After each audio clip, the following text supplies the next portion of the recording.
तुम सारखे संत प्रिय मोरे, धरो दे नहीं आनंद हो रे। संतों से मिलने के लिए, रावण का विनाश करने के लिए। लेकिन मेरे पिताजी तो पुत्राशक्ति में पढ़ करके मुझे राज्य सिंहासन पर बैठा देना चाहते हैं। फिर मेरे इस बेचारे केवट का क्या होगा, जटायु का क्या होगा, कैसे मिलूंगा मैं सबरी से, कैसे हनुमान जी से भेंट होगी, कैसे रावण का विनाश होगा, और ये देवताओं को सुख कैसे मिलेगा। राम जी ने सोचा इस लीला में मेरी सहायता कौन हो सकता है। उन्हें याद आया कि इसमें अगर कोई मेरी मदद कर सकता है तो केवल मां केकई कर सकती है और कोई नहीं। फिर भगवान श्री राम जी ने उसी समय रात्रि के वक्त एक दासी को केकई के पास भेजा। कहा जाओ अम्बा केकई से कहना कि तुम्हारे राम के सिर में दर्द है, वो इसी वक्त यहां पर आ जाए।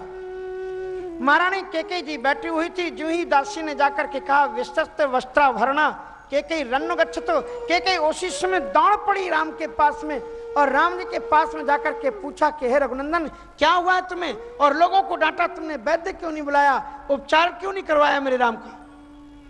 मंत्रियों ने कहा मुझे तो पता ही नहीं कि वो बीमार है। अब राम जी के पास में केकई अम्बा पूछी कि मैं अभी वैद्य को बुलाती हूँ। तो राम जी ने कहा कि मेरी माँ किसी भी वैद्य को बुलाने की जरूरत नहीं है, मेरा उपचार केवल तुम कर सकती हो, तुम्हारे अलावा कोई भी वैद्य मुझे स्वस्थ कर नहीं सकता।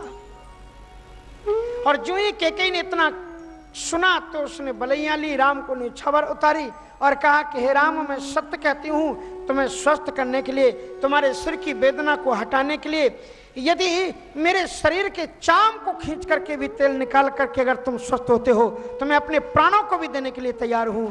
राम मेरे तुम स्वस्थ हो जाओ। श्री राम जी ने कहा कि मां मरना तो एक बार होता है, लेकिन मैं तुमसे जो मांगने जा रहा हूं वो तो मरने से भी ज्यादा कठिन है। मैं जो तुमसे मांगने जा रहा हूं उसमें आपको जिंदा रहते हुए न जाने कितने बार मरना है। इतना दुखद संवेदना का क्षण होगा।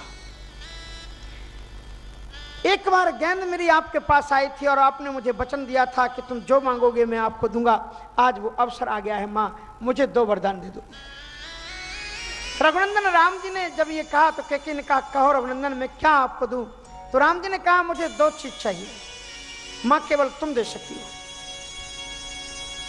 मैं उनसे, लेकिन ये सावधान होकर के सुन लेना कि मैं जो आपसे मांगने जा रहा हूं वो इतना भयावह होगा कि यदि आप उस पथ पर चल पड़ी तो ऐसा भी हो सकता है कि आपके सगा बेटा आपको धिक्कार दे, आपका सुहाग भी छिन सकता है। मां सारी दुनिया के लोग आपके नाम पर थूकने लग जाएंगे, बड़ी बदनामी होगी आपकी, अपजस की भाजन बन जाएंगी आप। केकई ने आंखों में आंसू भरते हुए राम जी से कहा कि राघव मुझे एक बात बताओ। क्या? कहा मैं दुनिया की दृष्टि में बुरी तो हो जाऊंगी, लेकिन मेरे राम तुम्हारी दृष्टि में मैं कैसी रहूंगी। कहा मेरी दृष्टि में तो आज भी आप महान हैं और आप मेरी दृष्टि में हरदम महान रहेगी। तो केकई ने कहा मुझे दुनिया की दृष्टि की कोई परवाह नहीं है, मैं तो हे राम तुम्हारी दृष्टि में अच्छी रहना चाहती हूं। दुनिया मुझे बुरा कहे या भला कहे मुझे उसकी कोई परवाह नहीं, मैं तो आपकी दृष्टि में पावन रहना चाहती हूं। कि हारे नचाए नाचू रे गोपाल, जैसी तुम्हारी मर्जी, बोलो तो सही। तो राम जी ने कहा कि मुझे 2 वरदान चाहिए मां। पहला वरदान मुझे यह चाहिए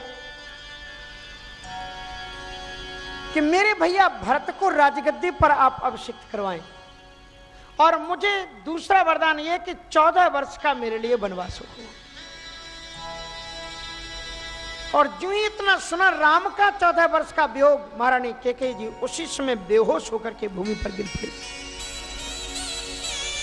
श्री राम जी की 4 भुजाएं प्रकट हुई, 2 भुजाओं से उन्होंने केकई को संभाला, एक से जल सिंचित करने लगे और एक से पंखा डुलाने लगे। महारानी केकई ने आंख खुली तो रोते हुए केकई जी ने कहा हे राम मैं तुझसे केवल एक प्रश्न करती हूं, मुझे प्रश्न का उत्तर दो। आप उनको वियोग क्यों देते हो जो तुमसे प्रेम करता है, जो तुम्हें ही अपना सर्वस्व मानता है? आप उनके आंखों में आंसू क्यों लाते हो? आप उन्हीं को दुख देते हो जो तुमसे प्रेम करता है।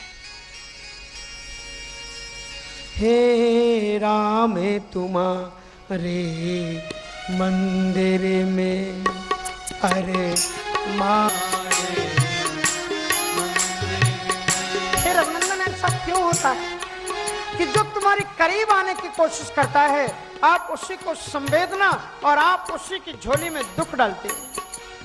वो हरिश्चंद्र राजा तुम्हारे कितने भक्त थे, उनको बीच काशी में बिकाया गया, पत्नी का दाम लगा, बेटे को सर्प बन करके काटा गया। क्या अपराध था उनका भक्ति, केवल भक्ति करना। वो महाराज राजा जो संतों की कितनी सेवा करते थे, कितनी जटिल आपने परीक्षा ली उनकी, कि उसके बेटे के सिर पर आपने आरा उसके हाथ से चलो। कितनी कठिन परीक्षा देते हो, लेकिन मेरे ऊपर मेरे बेटे के सिर पर आरा नहीं चल रहा है।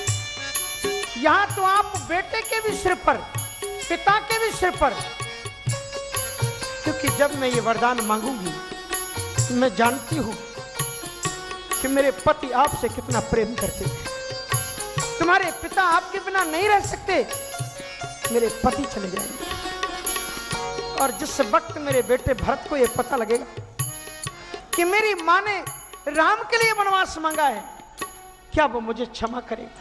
उसके दिल पर भी एक आरा चल गया और मेरे सिर के ऊपर तो आरा चल ही रहा है। श्री राम जी ने मां को प्रणाम किया कि मां, देश और समाज के लिए, विश्व के भविष्य के लिए अच्छे लोग ही कुछ बलिदान करते हैं और तभी कार्य संपादित होते हैं। कैकेयी ने कहा कि अच्छा भगवान तेरी मर्जी, तुम्हारे न चाहे नाचू रे, सारी दुनिया तुम्हारे न चाहे नाच रही है। कैकेयी राम जी के उस वचनों को लेकर के अपने भवन में आती है। यहां से एक स्वाभाविक रामचरितमानस की कथा को हम शुरू करते हैं। थोड़ा सा ये प्रसंग मैंने अलग से आपको जोड़ा। तो दिखे नगर बनावा, दिखे मंत्रा, अवधे बनावा, दिखे। उन्होंने भी एक मीटिंग की। देवताओं ने जब ये सुना राम जी की राजगद्दी होने वाली है तो वो चौंक गए, ये क्या होने वाला है। हम लोगों ने तो भगवान की ये प्रार्थना करके अवतार ग्रहण करने की प्रार्थना की थी कि रावण का वध हो जाए, और राम जी जब राजगद्दी पर बैठ जाएंगे तो फिर रावण का वध कैसे होगा, फिर तो बड़ा मुश्किल हो जाएगा। तो उन्होंने सभा में भगवती सरस्वती जी से प्रार्थना की कि आप हमारी मदद करें। तो सरस्वती जी महारानी ने नाम मंथरा मंदमति चेरी कैकेयी केर और अजस पटारी ताय कर गई गिरा मत फेर। क्योंकि कैकेयी ने ये देखा कि वो शायद, महारानी सरस्वती जी ने देखा कि शायद वो कैकेयी जी की मति को ना बदल पाए, क्योंकि जो भक्ति में डूबा हुआ रहता है उसके ऊपर किसी की चलती नहीं है। इसलिए तो महारानी कैकेयी ने साफ साफ कहा था, दशरथ जी महाराज ने जब ये निर्णय लिया और महारानी कैकेयी को आकर के बताया कि मैं आपके राम को राजा बनाने के लिए जा रहा हूं, तो मानो कि महारानी कैकेयी को अच्छा नहीं लगा। तो दशरथ जी ने कहा कि क्या तुम नहीं चाहते हो कि तुम्हारा बेटा राजा राम बने? कहा कि अगर आप राम को मेरा बेटा मानते हैं तो मुझसे पूछे बगैर आपने राम को राजा बनाने का निर्णय लिया क्यों? कहा क्या तुम नहीं चाहती हो कि राम राजा राम बने? कहा नहीं नहीं, मैं अपने बेटे राम को राजा राम नहीं, मैं अपने बेटे राम को भगवान राम बनाना चाहती हूँ, क्योंकि राजा तो दुनिया में अनेकों आए और चले गए, लेकिन भगवान के रूप में किसी की पूजा नहीं हुई। तो इसलिए भगवान की जो लीला है वो बड़ी अद्भुत है। तो मंत्रा ने जब दीख मंत्रा नगर बनावा, मंजुल मंगल बाज बधावा, महारानी कैकेयी के पास में पहुंची और उसने कैकेयी को बहकाने के लिए बड़ी बड़ी बातें कही। उन्होंने मालूम कितना झूठ बोली।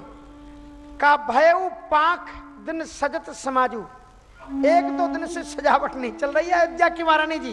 बोले तब बोले 15 दिन हो गए, और 15 दिन से महाराज ने इतने दिन में न जाने कितने बार भरत आ जाते। लेकिन दशरथ जी महाराज आपसे छल और कपट करते हैं। आपको मालूम है क्या निर्णय लिया गया है? कल राज्यसभा में आप महारानी और आपको सूचित नहीं किया गया। बोले क्या निर्णय हुआ? कहा कि कौशल्या के बेटे राम को राजा बनाया जाएगा। इतना सुनते ही महारानी कैकेयी जी इतनी प्रसन्न हुई कि अपना हार उतार के दे दिया। सच में मेरा बेटा राम राजा राम बन रहा है? यदि सचमुच में ही मेरा बेटा राम बनता है, राजा बनता है, तो मांग तोए चक पुतर आली। सचमुच में ही अगर राम राजा राम बनते हैं तो जो कुछ तू मांगे मैं तेरा कुबड़ा सोने से बढ़ा दूं। मंत्रा निकाल लो जी, कर लो बात। हम तो ने समझा रहे हैं और ये बड़ी प्रसन्न हो रही। महारानी कैकेयी जी ने अपना आंचल पसार करके विधाता से एक वरदान मांगा, जो विधि हमें देह कर छोहू तो हो हे राम सिय पूत पुतोहू। हे विधाता, अगर हमारे सुकृत हो और पुण्य हो तो ऐसी कृपा करो कि राम जैसा बेटा हो और सीता जैसी मेरी पुत्र वधू हो। ये महारानी कैकेयी कहती। अब मंत्रा ने देखा कि मैं जितना इनको बनाने की बात कर रहा हूं उतनी ये और दूसरी बात कर रही। महारानी कैकेयी ने तो मंत्रा डांटते हुए यहां तक कहा कि अवजन बात करस घर फोरी। यदि आज के बाद में तूने घर को फोड़ने, घर में फूट डालने की बात की तो तवधर जीव कड़ावो तोरी, मैं तेरी जीव निकलवा लूंगी। घर के अंदर में बिगाड़ने की कोशिश करती है। लेकिन अब भगवान की जो लीला है उस लीला के विपरीत तो कोई जा नहीं सकता। आप देखिए दशरथ जी का एक विदेश का एक बहुत अच्छे लेखक हुए हैं